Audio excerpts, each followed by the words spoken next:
Sejam bem-vindos a mais um Cubicast. Este que vos fala é João Brito, seu host favorito do Cubicast. Eu estou novamente aqui nos estúdios Get Up e, como você pode ver, tá um frio do caramba em São Paulo, chovendo, raio e etc, tá? Então é por isso que eu tô de blusa. A blusa da Cubicon, patrocínio da Cisco, tá bom? Então, obrigado, Cisco. Põe o seu bombonjaca e sua touca, né? Igual fala de Racionais, né? Isso, exatamente. E vamos a mais um episódio, a mais um bate-papo técnico aqui nesse podcast maravilhoso. E hoje eu tenho a presença do esplêndido Irus. Ele vai explicar um pouquinho quem é Irus por Irus, da onde ele vem e quem ele é. Fala aí. E aí, João? E aí, galera? Tudo bem? Eu sou o Irus aí, obrigado aí pelo convite, João. Eu trabalho nessa área de tecnologia aí há algum tempo. Não sei se já posso me apresentar, se já tô falando aí, tá certo? Por favor, por favor. Eu trabalho faz uns 16, 17 anos na área como sysadmin no geral.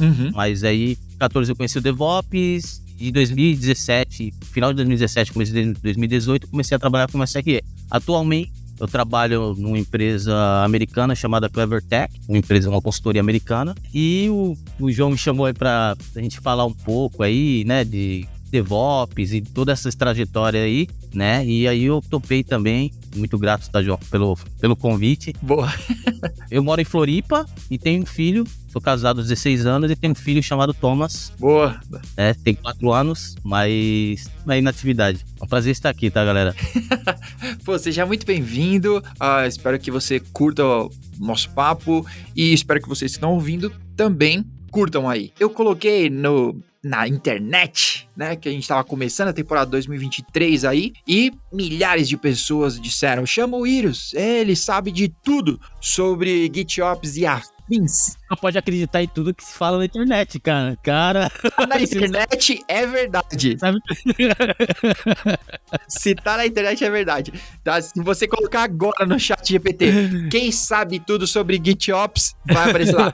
Irus, é só falar com ele. A partir do lançamento desse episódio, o próprio chat GPT vai colocar o link desse post, desse episódio. Quer saber mais? Clica aqui.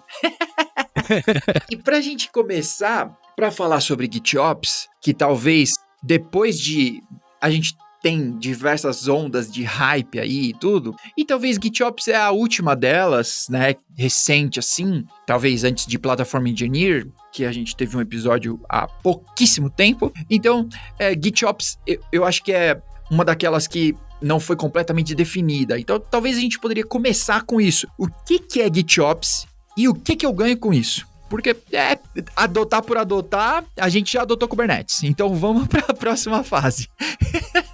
Assim, eu vou tentar explicar com as minhas palavras também, que como você falou, é igual o conceito de DevOps, né? Uns falam de um jeito, outros de outro, então basicamente é cultural o negócio, né? Qual que é a diferença do GitOps? Que o pessoal fala, pô, mas eu já usava GitOps, aplicando Terraform ou criando infraestrutura, meu código tá lá no repositório. É um pouco diferente, né? Normalmente eu falo que GitOps é um plus pro DevOps, né? Porque o conceito de estado desejado é diferente do conceito igual quando você trabalha com o Terraform, né? Que você aplica, o estado fica lá, a infraestrutura, as coisas estão separadas, né? Você aplicou, tá de um jeito, o código que você aplicou tá lá.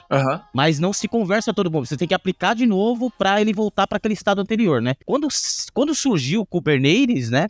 E todo esse conceito de objeto, de você trabalhar com CTL, de controllers de Kubernetes que ficam olhando o estado do objeto a todo momento, né? E ficam verificando se tá ok o status dele. Se não tiver, ele cria de novo, ele faz de novo o objeto, deixar no estado desejado, que é o estado que está no repositório, né? Então é uma coisa mais sincada, né? No caso, né? Então eu falo que o GitOps é o plus. Deixa eu tentar explicar de uma melhor forma, né? A pergunta que você falou. Tá indo bem, tá indo bem. Eu falo que GitOps é um plus de você entender como que tá atualmente a sua infraestrutura. Mesmo, de você ter o controle total. Eu trabalhei 2 anos na antiga empresa e mais 2 anos nessa, usando o Argo, né? Testei outras ferramentas, mas atualmente eu uso o Argo, e você trabalha em cima, você saber que a sua fonte de verdade é o seu repositório, é um pouco diferente de você aplicar comandos em cima de um cluster, por exemplo. Tá. Então, por exemplo, eu dei um comando para instalar um Helm, né? Para instalar uma aplicação via Helm.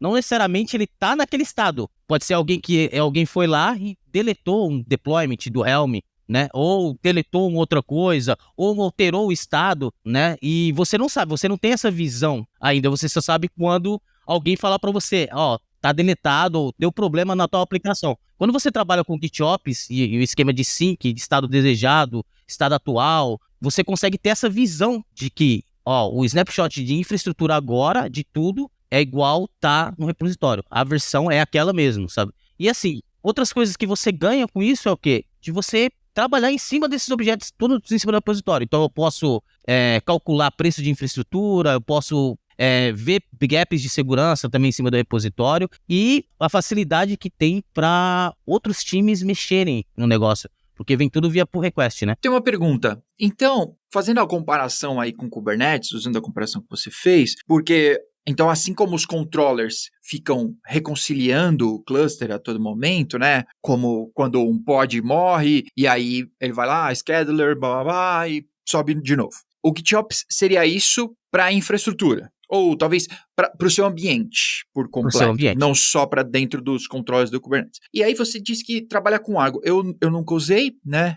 A gente usa mais Flux aqui, mas não tenho muita intimidade com ele.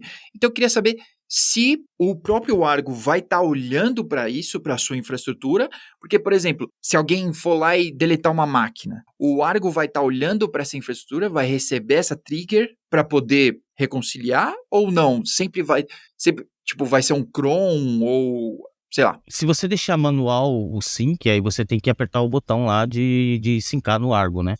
Se você deixar como automated, deixar ele sempre syncado, ele vai... É aquele negócio, né? E é aquilo, né? Quando você começa a trabalhar com GitOps, você muda um pouco o trajeto. Porque quando você tem um problema no cluster, você vai lá e mexe no cluster. Sim. Vai lá, mexe no cluster. E aí quando você tá trabalhando com o full sync, né? Um automatizado, totalmente syncado, você mexeu. Quando você vai olhar, tá de novo igual tava antes, né? Então tem alguns passos. Falar, vou debugar, eu desligo o AutoSync, eu vou lá, né? Ou faço PR direto para fazer o fix, né? Para validar, né? Mas basicamente é isso. Você tem esse... Quando se fala, não entrando no crossplane agora, né? A gente tá falando de GitOps ainda. Mas você percebe que o Argo tem um controller dele que fica olhando os objetos e syncando. O crossplane também faz isso. Então tem que tomar cuidado para os dois não concorrerem, né? Ah, tá bom. Os dois... São dois controllers olhando os mesmos objetos, né? Então tem que tomar cuidado para os dois concorrerem. Mas é justamente isso que você falou. Ele fica observando. Se você deixar, ele fica observando. Do jeito que tá lá no repositório, é do jeito que vai ficar. Então, se você alterou, no próximo intervalo de sync dele, né, no próximo reconciliar que ele fizer, ele vai chegar no estado desejado, né, que é o estado que ele considera o estado desejado que está no repositório, né. Legal. Então, isso vai bastante de encontro ao conceito de infraestrutura imutável, né, que a gente já tinha há bastante tempo, versus o Snowflake lá e toda aquela história. Eu usava Chef antes, né. Isso, né. Puppet... É um pouco diferente, né? Porque não existia... É um próximo passo, né? Porque não existia o conceito de Kubernetes em si. Por que o Kubernetes dá certo, assim, na minha opinião, né? Por conta desse gerenciamento de estado, né? De você não se preocupar com o HA, dele subir outro, você pôr um health check, ele subir outro pod, dele escalar. Coisa gostosa mexer com o kubectl, né, velho? Assim, eu adoro. Eu tenho uma tatuagem de Kubernetes na mão. Oh, que da hora. Eu adoro, velho. Eu adoro, sabe? Então, de você tratar todos os seus objetos, né? Como objeto. E você saber que o Kubernetes gerencia isso, né? De você ter describes, de você ver eventos, né? E isso é o lado melhor do GitOps, né? Que é que você começa a mexer mais com controller, operators, né? E com coisas afins, né? Eu não sei se eu respondi sua pergunta, que eu acabei dando uma volta. Respondeu, com certeza. O que ganha no GitOps, né? Fora isso, né? Pô, a gente falou da parte técnica. Cara, qual que é o maior trabalho do DevOps de um SRE? É quebrar silo. Eu falo que todo dia eu acordo para quebrar um silo. Porque hoje em dia você ainda vê desenvolvedores falando, esse problema não é meu, é dos caras, manda pro DevOps. Ou você vê o DevOps falando, eu não vou pôr a mão no código aí, tem que mudar a linha do build ali, né, um package ou mudar uma coisa no código, tem cara que não faz, sabe? E a gente tem que quebrar esses silos, sabe? Então, eu particularmente já trabalhei em várias empresas que desenvolvedores não mexem com Terraform. É muito difícil você fazer os caras mexer com Terraform.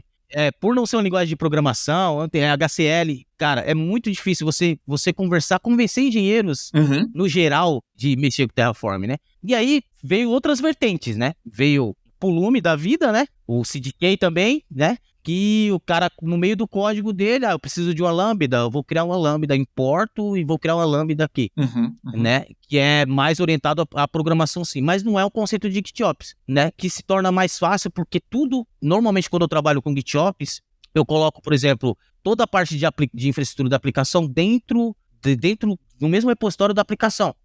Tá. Sabe? Então, é uma versão só para tudo, né? É uma versão só. Então, nas outras empresas eu trabalhei com Helm, Customize bastante. Eu hoje em dia trabalho mais com Helm, né? Mas você dá essa possibilidade do desenvolvedor participar de uma PR de DevOps, né? E ao contrário também, de vocês se juntarem e ele conseguir fazer alterações. Eu quero aumentar a quantidade de réplicas, sabe?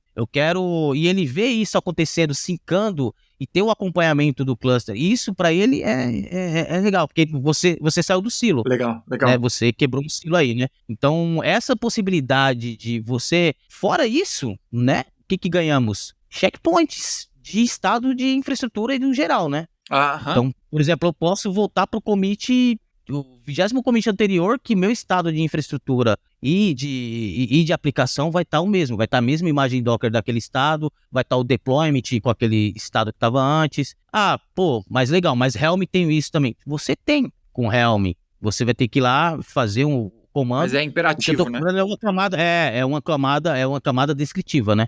Sim. De você conseguir voltar, de você conseguir, né? Então isso...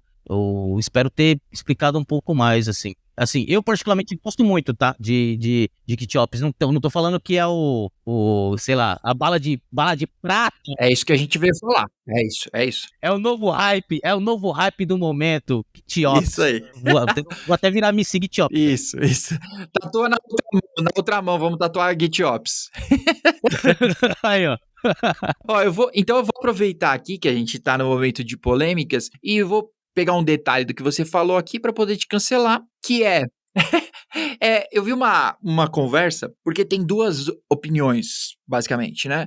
Uma delas é a que você disse, de que mantém tudo num único repositório, né? A aplicação e a configuração, né? O código de infra ou do ambiente. E a outra vertente é que não, obviamente, né? Uma é tudo junto e a outra é separado. A outra é separado. Por que tudo junto escreve tudo junto e separado? Vocês entenderam. Então, separado. Você tem uma opinião sobre isso? Tipo, por que não colocar separado? Porque eu escutei bons argumentos, né? De por que colocar separado. Porque normalmente os skills são diferentes, né? Eu entendi que você estava falando sobre quebrar silos e, de repente, o dev poder fazer commit, eu entender do Terraform, do ambiente também, mas na prática, normalmente é difícil a gente encontrar times onde a pessoa ela vai entender ou fazer de tudo, né? Então você acaba colocando coisas separadas para que um commit não interfira ou atrapalhe o outro. O que você pensa sobre isso? Qual a sua opinião prática, assim, sobre isso impactando no GitOps? Eu não vejo impacto, tá? Tem duas formas de fazer. Se você pesquisar até aí, tem pessoas que trigam outra pipeline com código de configuração. É uma questão de escolha mesmo, sabe? Eu sempre trabalhei... Nessa última empresa, eu tô trabalhando com coisa mais separada, né? Mas eu sempre trabalhei com código, assim, tem layers de infraestrutura. Tem a base, que não fica na aplicação, porque, por exemplo, a base cria VPC, cria coisas que são usadas por todas as aplicações, né? Então fica separado. Os módulos ficam separados, né? Porque que é o que o time de plataforma entrega para as aplicações e as aplicações consomem desses módulos. Então a própria aplicação tem a sua chamada de infraestrutura para utilizar, né, de algo já pré-pronto ou algo. Não quer dizer que ela vai fazer do zero lá, ela só vai utilizar, né? Mas o código, a chamada de infraestrutura, normalmente eu trabalho o cara chamando do lado da aplicação. Entendi. Eu tenho alguns exemplos, assim, tem o lado bom de ser skills diferentes, né? Então, o que você pode fazer no lado da aplicação? Colocar Code Owner, por exemplo, né? Eu normalmente trabalho com Trunk-Based, então, para mim, vale muito a pena de ficar tudo junto para eu não ter como para não ter que usar um submódulo para apontar outro repositório. Por exemplo, como que eu sei que o estado da minha aplicação é esse agora, nessa versão da aplicação, qual que era a versão da minha infraestrutura? Então, tem alguns pontos, né? E normalmente, antigamente o pessoal fazia muito, cria um repositório DevOps e sai colocando tudo aí. Fica um monolitão gigante de estados, velho. Cara, isso é normal. Até na empresa que eu trabalho atualmente tem gente que faz isso. É normal. Aí fica gigante. Daqui a pouco a aplicação é 300 microserviços, você vai aplicar alguma coisa lá, demora um século, velho. Né? Então, de você separar, ter essas layers, né? Falar, legal. Na outra empresa, eu até criei uma layer mais, que é tipo layer de projeto, que são infraestrutura comum para o projeto. A layer básica, por exemplo, é criar o Kubernetes, criar a VPC principal, sabe? Criar conta de gerenciamento, criar outras contas da AWS. Então, tem a separação em camadas. Por que disso? Porque, por exemplo, se eu começar fazendo uma aplicação, o código de infraestrutura dentro de a nível de aplicação, né? Então, por exemplo, eu tenho uma aplicação aqui, eu preciso de um MongoDB. Pô, legal. Primeira pergunta, esse MongoDB, quem vai usar é só sua aplicação? Se for, fica a nível de aplicação, né? O código dela. Agora, quando o MongoDB, não, ele vai ser usado por mais de um serviço. Aí você tem que traçar fora, porque você não pode deixar uma coisa vinculada a um serviço, sendo que outro serviço também pode gerenciar ele, né? Então aí você pula, não sei se eu tô conseguindo explicar da forma. Sim, você, tá claro. Você deixa o nível acima, né? E aí a dependência desse nível aqui é algo base, que é a infraestrutura principal, inicial, sabe? Então assim, são formas, não tem bala de prata, né? São formas, e assim, isso eu tenho desenvolvedores e pessoas que trabalharam junto comigo, que gostaram muito também, mas tem dois modelos, depende do tamanho da empresa, depende de como a empresa trata. Por exemplo, é uma empresa que tem um time de segurança, um time de SRE gigante separado, então vale muito a pena deixar umas coisas separadas, sabe? Empresas que são muito voltadas a pedir as coisas, tipo, eu preciso de uma VPC, sabe? Sim. Então aí faz sentido. Agora, quando é uma empresa mais a nível de startup, que todo mundo se considera um full stack ali, que são engenheiros mesmo, sabe? Aquele negócio de tipo, o cara sai metendo a mão pra fazer, velho. Aí eu acho que tem seus ganhos também de ficar junto ali, junto com a aplicação, tá? Entendi. Olha, então vocês que estão ouvindo aqui já descobriram que o Irus é sênior, porque nos últimos 5 minutos ele falou depende umas 5 vezes, tá? Que é a característica de todo sênior, né? Sempre depende. Brincadeira. Então, entendemos aqui um panorama sobre GitOps, sobre reconciliação e fonte de verdade. E aí, você citou o Crossplane, que você é a maior autoridade... Brincadeira, de novo. Não me põe nesses BO, velho. Eu chamo você pra cá e só quero te colocar roubada. Normal. Mas, então, o que o Crossplane tem a ver com GitOps? Vamos começar por aí. Daqui a pouco na chamada do Kubecast vai estar lá, embaixador de Crossplane do Brasil. Vou colocar. Editor. Evangelista. Coloca aqui, embaixador. Advocate. Crossplane, Advocate, Irus. Pronto, decidido. Voltando à sua pergunta, cara, o Crossplane é totalmente GitOps, então ele foi feito nesse sentido de GitOps mesmo, de ser tudo descritivo, né? Então, basicamente, você cria um YAML, né, igual um objeto do Kubernetes, por exemplo, um YAML de um bucket S3 ou de uma instância RDS, né, e pouco mais que isso, né, eu vou tentando explicar desde o começo os resources, fazendo um comparativo com o Terraform, né, então eu tenho o Terraform, eu tenho resources no Crossplane eu tenho provider, não sei se eu posso iniciar já esse papo do... Pode, fica à vontade. Eu tenho provider também no Crossplane, só que no Terraform a gente tem os módulos no Terraform, no Crossplane a gente não tem módulos, a gente tem composites, que é basicamente a mesma coisa que o módulo. E esse composite normalmente é chamado de Extended Resource Definition, que é XRD. Em vez de eu mesmo já tentei me aventurar e criar controllers de Kubernetes, tentar, até usando o meta controller lá, sabe? Criar controllers em Golang ou em Python, sabe? É um trabalho de desgramento, né? Pra quem, e ainda mais eu que sou cinza de mim, velho. Eu fiz faculdade de programação, mas eu, sabe, não sou um cara programador, né, velho? Então, o que o Crossplane possibilita? Como se fosse um framework para você criar esses objetos seus. Você vai criar uma API, uma extensão de API para você. Você vai criar, então, por exemplo, eu tenho a GetUp. Eu quero criar um objeto chamado GetUp Workload, que é, tipo, basicamente tudo que a GetUp precisa para rodar. Então, eu consigo criar um um composite, né? Que é uma definição de como que vai ser minha API, de como que vai ser, o que que vai ter o que que ele vai voltar no status quando der um kubectl get, sabe? É um YAML, é um YAML com as definições, a versão, se é alpha, se é beta, e aí eu atrelo a esse composite uma composition, né? Outra coisa, tá? Uma composition é uma junção de um monte de recursos. Tá bom. Né? E aí dentro desse composition eu posso ter outras compositions, que seriam os módulos do Terraform. Então, imagina que dentro desse composite eu pego e aponto para um módulo de Terraform, que seria um composition. E aí desse composition, vamos dizer, para rodar a aplicação GetUp Cloud, eu preciso de um Postgres, cluster EKS, bucket S3. Então, eu poderia ter composition com todos esses recursos, mas também poderia ter um composition chamando outros compositions, igual módulo chamando outro módulo, sabe? Com os recursos que eu precisava. Eu quero criar um bucket S3, mas o ST já tem que ter a policy, já tem que ter tudo. Qual o interessante disso? Pô, cara, imagina você aplicando isso como objeto no Kubernetes, você colocando dentro do seu Helm.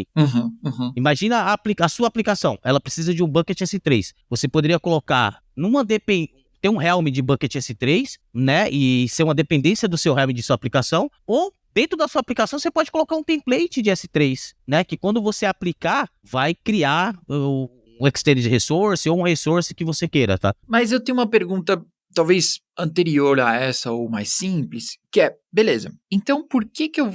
Tá, mas o Terraform já tá aí há talvez mais tempo, ou tem mais terreno, por que aprender uma outra parada, sabe? Por que eu vou aprender crossplane, ou o jeito do crossplane fazer, sendo que eu já tenho o Terraform e talvez eu chegue no mesmo resultado, não sei. E aqui é uma pergunta blind, eu não faço ideia da qual a resposta. Sim, assim, eu utilizo o Terraform também, em algumas empresas eu utilizo, atualmente eu estou utilizando bastante, né, o crossplane é algo novo, né, então, como tudo no Kubernetes, você vê tudo alfa, beta, né, então, toda hora mudança de recurso, de API, mas aí cai na nossa conversa sobre o que é o GitOps, né?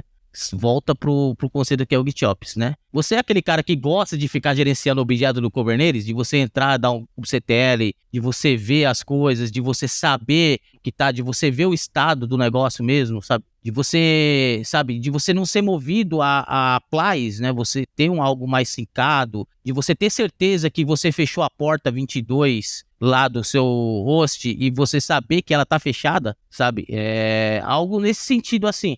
Mas é mais a forma de gerenciar objetos do Kubernetes, porque trouxe uma outra visão pra gente, assim, né? Eu sei que vocês da GetUp gostam muito de Kubernetes, então você quando vê objetos de Kubernetes, né? A facilidade de que você tem de tratar com kubectl, de você dar um describe, de você debugar, de você verificar, de você saber um estado, né, de como que tá o objeto, e se o estado tiver e o próprio controller já vai tentar sincar no estado anterior, né, se eu conseguir voltar múltiplos estados, igual você faz um deployment hoje em dia. Imagina que você tem um deployment hoje em dia que você tem a réplica 7 e volta 8 atrás. Você falou, vou voltar essa réplica 7, 8 atrás. Imagina você conseguir voltar isso com a infraestrutura, com um ambiente completo. Então, são formas de fazer, de provisionar. É o que eu falei, não é bala de prata, né? Mas são ideias de provisionar você usando o gerenciamento de estado do Kubernetes, os controllers de Kubernetes, né? Legal. De você dar um kubectl get VPC, S3, você vê lá as coisas, de você ver o estado, de você pôr dentro de um Helm tudo. Imagina, né? Você querer... Sua aplicação precisa de um bucket.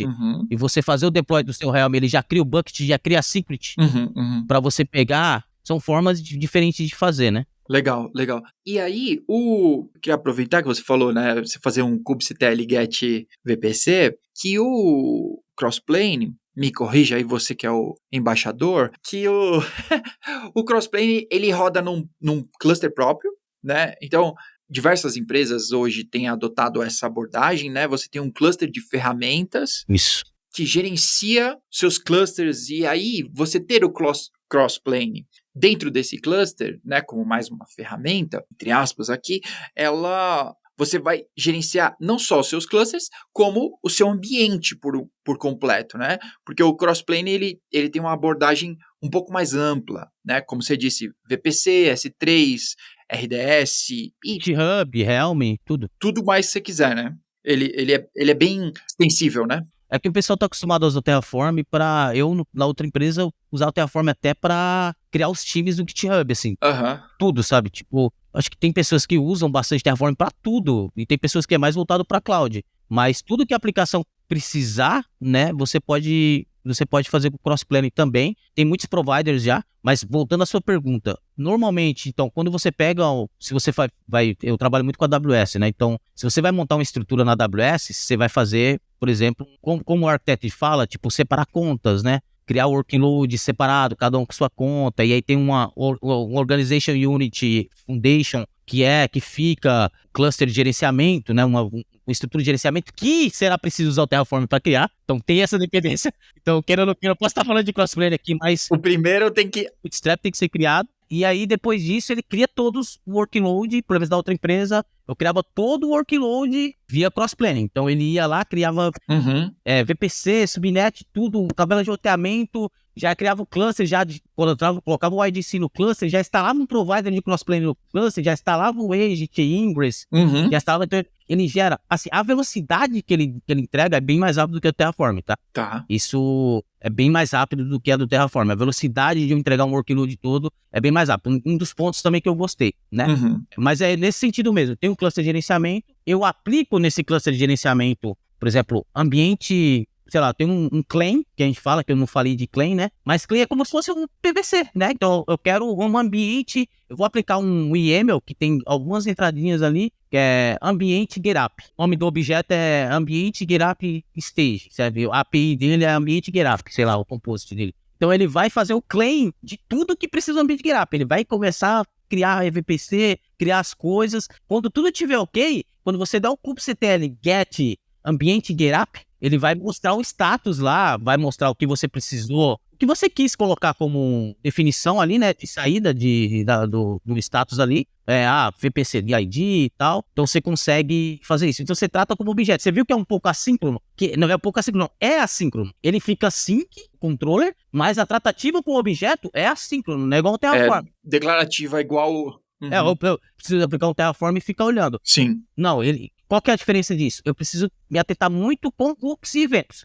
Entendi. Então, falhou, mando um alerta para algum lugar. Sim. Eu tenho que ficar olhando eventos de erro no cluster, né? Tal, quando foi criar um resource novo e tal. Eu tenho uma pergunta sobre um trade-off aqui. Porque no Terraform, você tem lá seus módulos, né? Então, HCL para tudo. E aí, se por acaso você tiver um problema num módulo, você pode ir lá resolver o módulo. E aí, como isso acontece no crossplane? Eu vou tentar usar um exemplo, talvez o mais próximo que eu consigo entender aqui, que é, por exemplo, de criação de cluster. Ele vai usar o Cluster API. E aí, imagina que eu estou com um bug para a criação de cluster EKS. A quantidade de coisa que eu preciso conhecer do Cluster API, Go, para poder corrigir um possível bug, se é que eu sei a correção, mas se eu souber, eu tenho que corrigir fazer um patch lá no Cluster API, para isso poder vir descendo até chegar até mim na criação do EKS. Será que isso é um trade-off ou... Não precisa você ir até lá, tá? Você tem duas formas, você tem a versionamento da API, mas você pode ir no Composition, né, criar uma nova versão do Composition. Tá. E no claim você aponta para esse novo Composition. E aí tem um Composition Revision, tem esse Composition Revision. Position Revision, tem esse objeto lá. Tá, entendi. E aí no claim você pode apontar para a nova versão, sabe? Você consegue ter... Controle ainda. Voltando a isso que você falou a módulos, cara, você tem os módulos que são os XRDs. Então, se eu atualizar o XRD e apontar para outra versão do XRD, pegar a nova versão do Extended Resource, né? Então, são como se fossem módulos, né? Então, você tem esse emaranhamento de coisas de um com o outro, sabe? Você vai... Então, o Clay aponta para o Composition tem uma referência de um Composite, que é a composição da API, e aí esse Composition pode chamar outros Compositions, ou ele pode ter toda, né? E talvez para ficar mais claro, então, para quem nunca usou e tá ouvindo a gente explicar um monte de palavras aqui, talvez queria saber se você poderia contar algumas coisas legais que você já fez com o Crossplane. Sei lá, coisas legais que você consegue manter ou que você tem mantido hoje, desde a criação e pá, no dia a dia funciona, sabe? Não só que criou e deixou lá, né? Porque até onde eu entendo, o crossplane também é pra gente manter isso no dia a dia e a longo prazo, certo? Eu trabalhei em um projeto, né? Eu saí da empresa já, mas eu trabalhei em um projeto de uma fintech. Eu trabalhei justamente com crossplane. Foi quando eu usei no ano passado, eu usei crossplane o ano todo. Assim, eu tive uma percepção muito boa. Eu apoiei muito para chegar nesses... e a mudança que tem constante também, o lado legal do crossplane é a API, né? Então a API, se você viu a documentação do DocsRD lá, do crossplane, depois eu vou mandar os links aí para vocês, mas você tem todas as versões e todas as entradas que você pode colocar de definição ali no seu objeto, né? Então, normalmente, quando eu faço isso num ambiente de aplicação, eu deixo já o link para a documentação ali, os desenvolvedores conseguem mudar. Eu quero deixar privado esse bucket. Ele vai clicar no link lá, vai ter lá como que deixa privado, né? A entradinha lá. Sim. É uma descrição de API mesmo, né? É uma descrição de API. A Docker, então isso fica mais tranquilo. Nessa empresa, eu criei essa estrutura que eu estou falando, assim, então tinha as unidades organizacionais, então tinha a unidade organizacional core, que aí tinha conta de network, conta de management, né, que é essa conta que cuida das outras contas. Sim. E aí dessa conta de management foi criado o cluster, né, e aí aplicado o crossplane inicial, né, e aí... O crossplane dele. Crossplane inicial. A partir disso, a gente criou essa definição de claim. Então, o que é um claim, né? Era o nome da empresa, workload, o nome da empresa, igual do exemplo aí, mas foi desse nome lá, workload, o nome da empresa, workload, que o que ele criava? Ele criava toda a estrutura, ele criava desde o VPC, tudo mais, o WAF, tudo mais, criava o cluster, deployava os helms iniciais, então, o cluster, ele já deploya cluster autoscaler, deploya Ingress, deploya Cert Manager, deploya, sabe? Então, tudo isso foi criado com crossplane. E aí, no final, você via esse sync completo. E isso era entregue, né? Que aí é a layer que eu falei para você, a layer de base de infraestrutura. E aí, o pessoal da aplicação já conseguiria criar a infraestrutura com crossplane lá a nível de aplicação. Massa. Então, quando ele aplicava o S3 lá, quando aplicasse lá, quando syncasse, na verdade, nem aplicar, né? Ele synca, né? Ele faz um Argo CD sync e aplica, né? E aí, no caso também, lá na aplicação, a declaração da aplicação do Argo é feita via manifesto também. Então, a gente não tem comandos, tipo, dá um CTL direto nunca, né? Ele fica via manifesto. Então, ele synca, tipo, na pipeline não tem comandos, tá? A gente dá como CTL na mão para ver o cluster, ver como que tá. Mas na pipeline não tinha. Era Argo CD sync, e aí ele syncava o objeto, aquela pasta, né? E aí criava a infraestrutura. S3, RDS, Postgres... MySQL lá, MySQL. Foi isso que foi feito lá e a galera usava bastante. Só que lá não usava Helm, usava Kustomize. Kustomize, legal. Gostava de usar Kustomize, né? E a galera já estava acostumada também.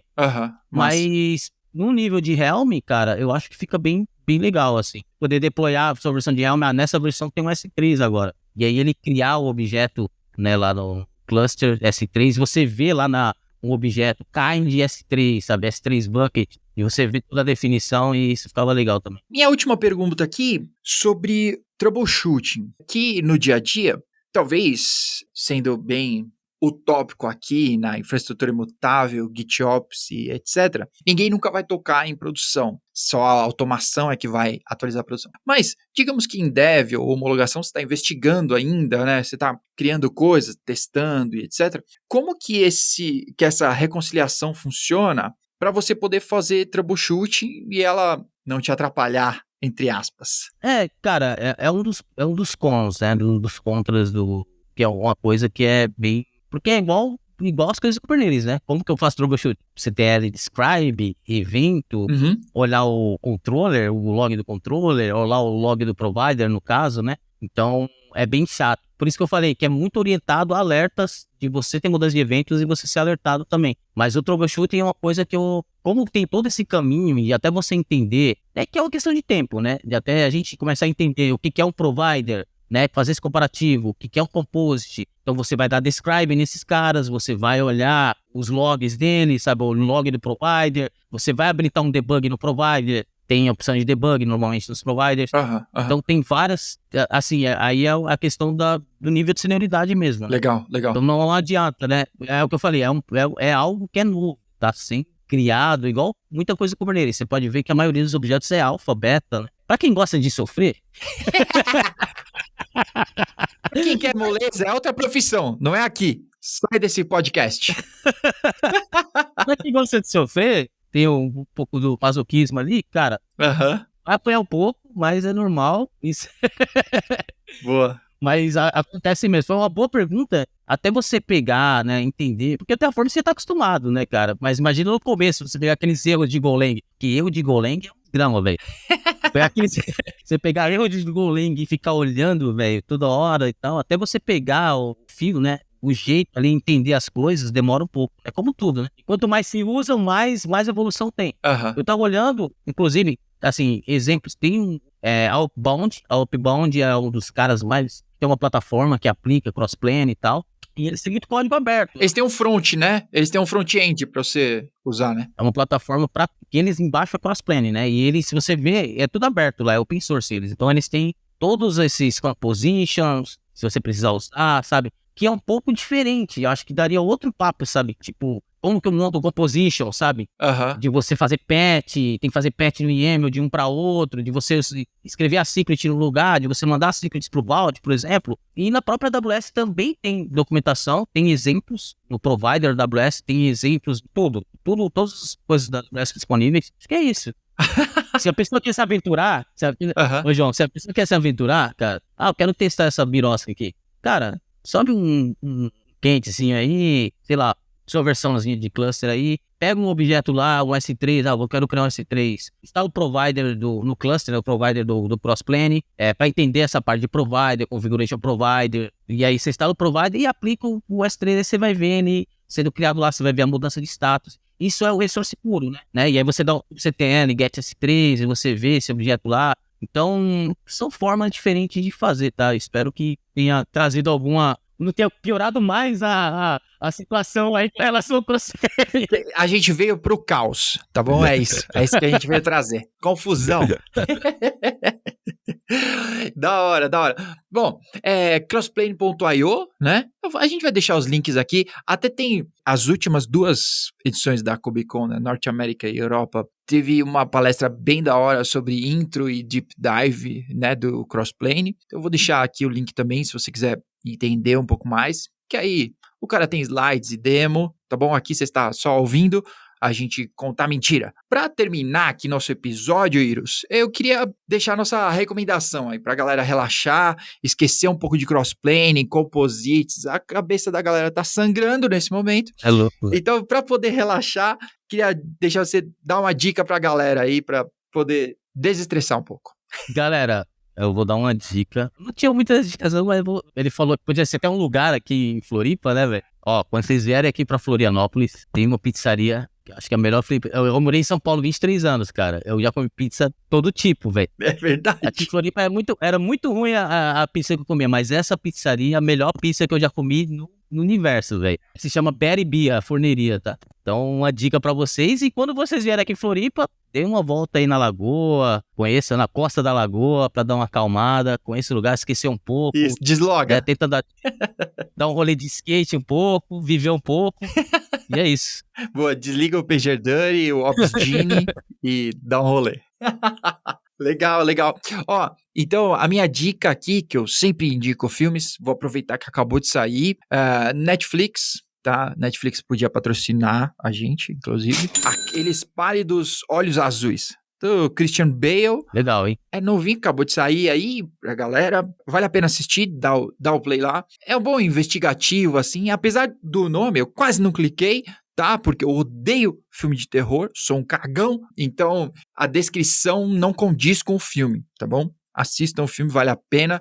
Christian Bale, ó, acho muito da hora. Tem outra dica também, João. Manda aí. Ó, dia 15 agora vai ser lançado The Last of Us no HBO. A série The Last of Us aí. Quem gosta do joguinho do videogame lá, do PlayStation lá, do zumbizinho lá, cara... Ó, eu vou assistir a série, porque eu nunca joguei. Cara, eu não tenho paciência pra jogar. Eu não sei, nunca tive. E talvez não seja paciência. Eu acho que eu sou ruim. Pode ser.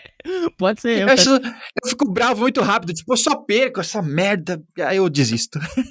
Aí fala não ter paciência pra não passar vergonha, né? Não. Exatamente. Tenho paciência, mas eu também tenho só esse joguinho aí que eu joguei aí quando meu filho tava com 1 ano de idade. Eu falei, vou comprar um PlayStation, amor, pegar esse dinheiro aqui, vou comprar um PlayStation pra ele. Vou comprar um PlayStation pro meu filho, essa desculpa é muito ruim.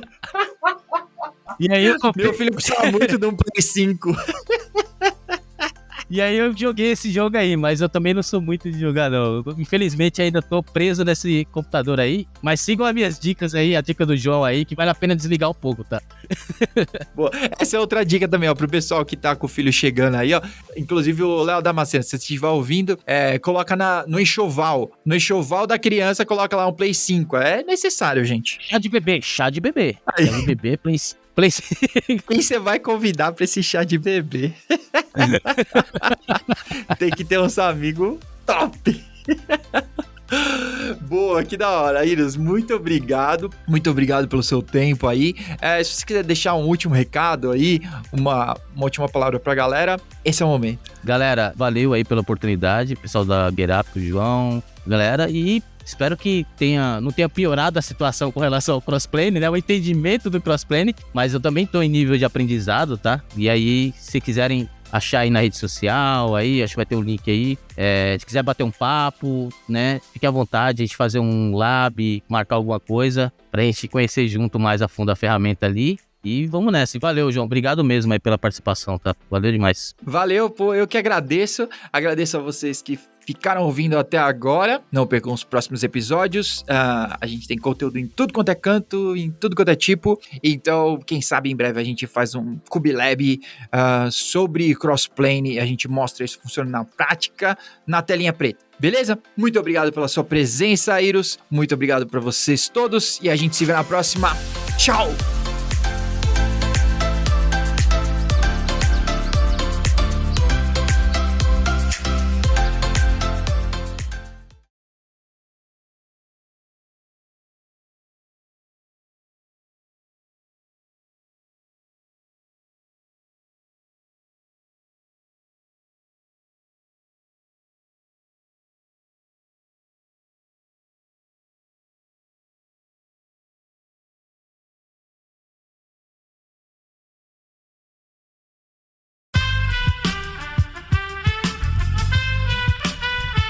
Esse podcast foi editado por Aerolitos Edição Inteligente.